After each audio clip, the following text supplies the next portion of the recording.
국어 3단원 7, 8교시 발표할 내용 정리하기를 해보도록 하겠습니다.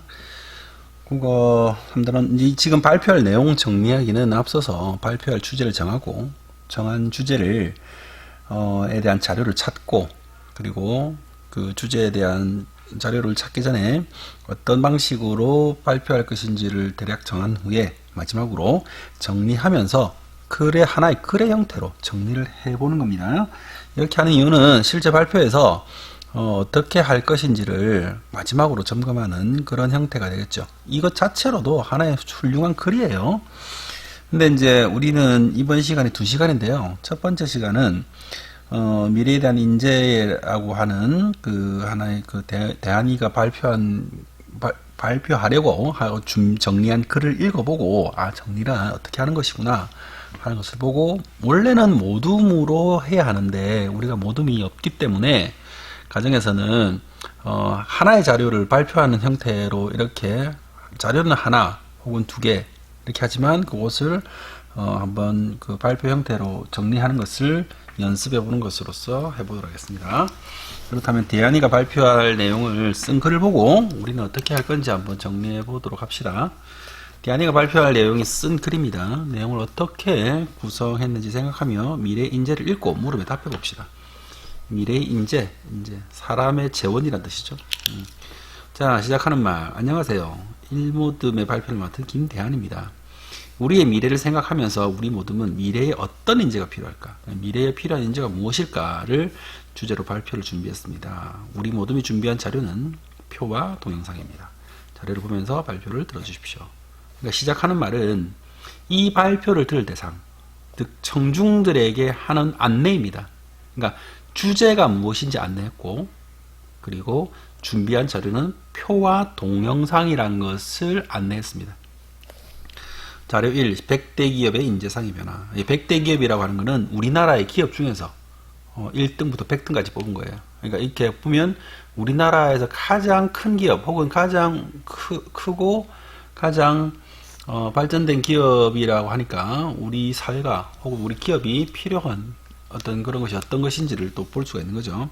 그래서 2008년, 2013년, 2018년 이렇게 5년의 간격으로 1순위부터 5순위까지 각 시대가 필요한 인재상이 1순위가 뭔지부터 이렇게 해본 겁니다. 그래서 가장 중요한 것은 1순위가 뭔지를 보는 거예요. 이렇게.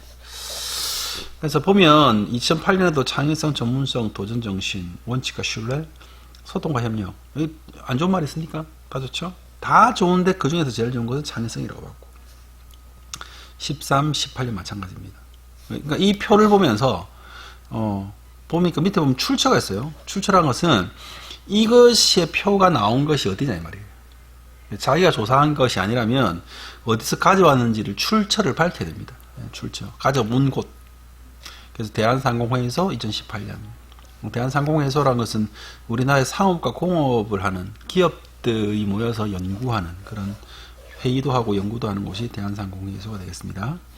설명하는 말. 미래에는 어떤 인재가 필요할까요?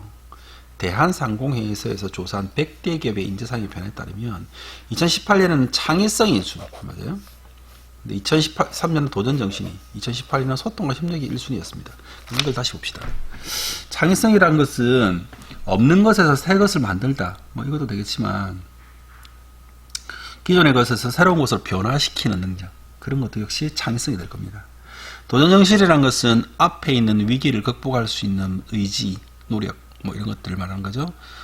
굴하지 않는 힘, 뭐 그런 것들. 그런데 2018년에는 뭔가 좀 바뀌었어요. 소통과 협력. 소통과 협력을 한다고 해서 창의성이 안 생기거나 소통과 협력을 한다고 해서 도전정신이 없는 건 아니에요.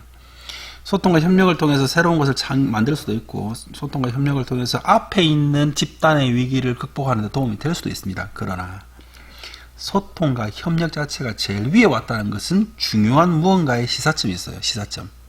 어떤 시사점이 있는가, 어떤 생각할 점이 있는지 봅시다. 이처럼 시대에 따라서 필요한 인재상이 달라지고 있다. 시대에 따라 인재상이 달라지는데, 그렇다면 밑에 보세요. 우리가 어른이 되는 미래에는 어떤 인재가 필요할까요? 그러니까 우리가 어른이 되는 미래에는 어떤 인재가 필요할까 물었단 말이에요. 예. 그러면 모든 우리 모둠은 인공지능, 사물 인터넷 같은 4차 산업혁명. 그러니까 우리가 살아갈 미래는 4차 산업혁명 시대의 미래다. 그럼 4차 산업혁명이 뭐냐?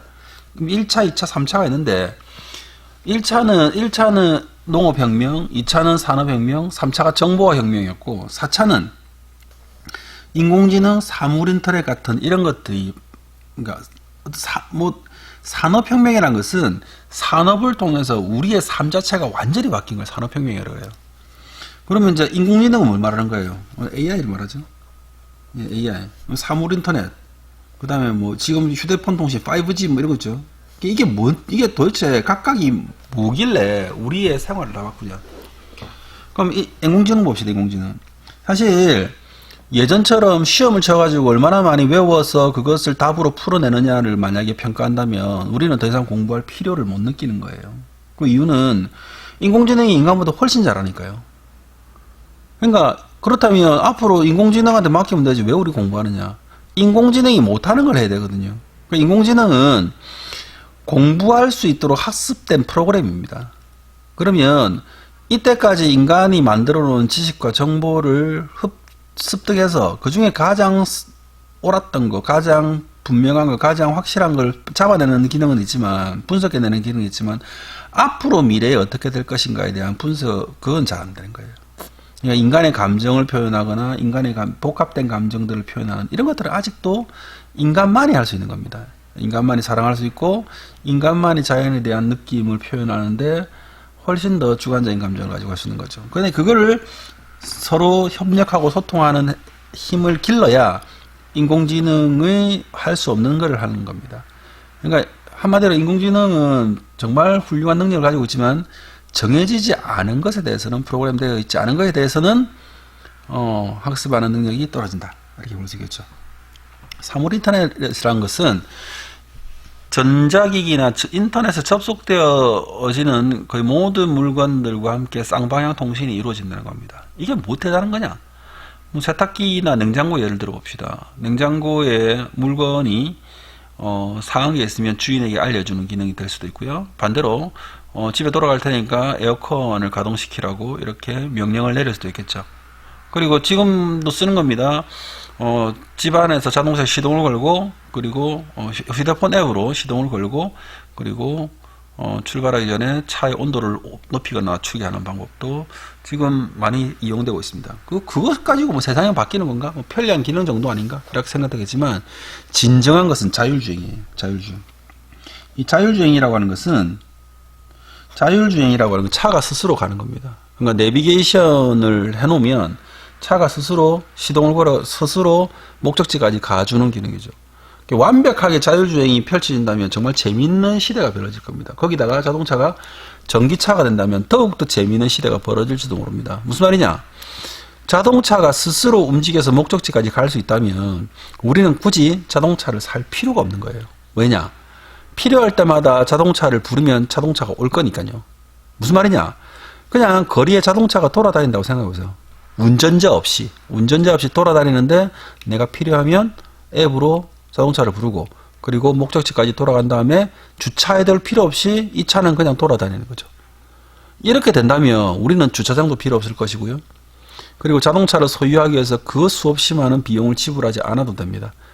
그러니까 지금은 건물을 만들어도 주차장을 만들어야 되고 집을 지어도 주차장 면적을 만들어야 되는데 그것이 없다 보면 차는 스스로 움직이는 거니까 정말 우리의 생활이 획기적으로 변화할 수 있는 거죠.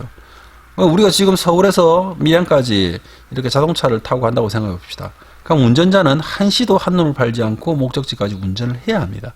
그러나 자율주행 시대에서는 목적지에 도착할 때까지 운전자는 아무것도 하지 않아도 되는 거죠.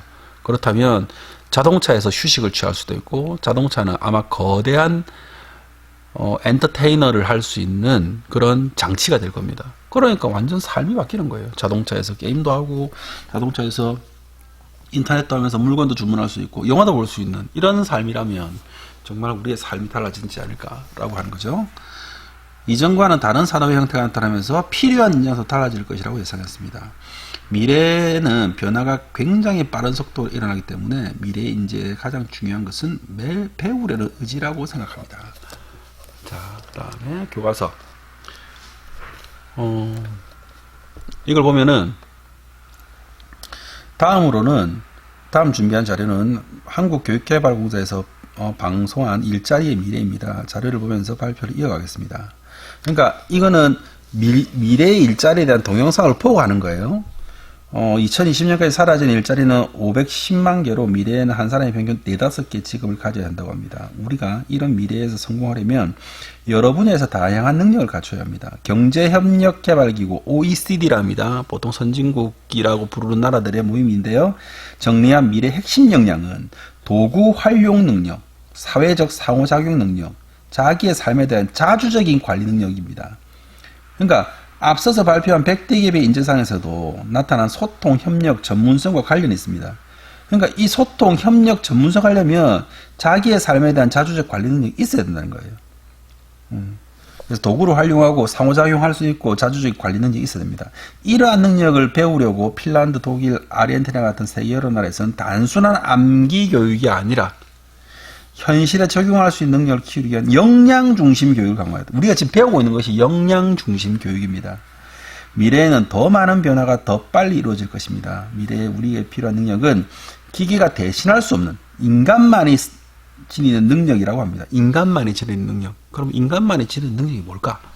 한번 생각해 봐야 돼요. 기술과 지식을 창의적으로 활용하고 이로써 문제를 해결해내는 인간만이 지닐 수 있는 능력을 더욱 키워나갈 것입니다. 끝맺는 말.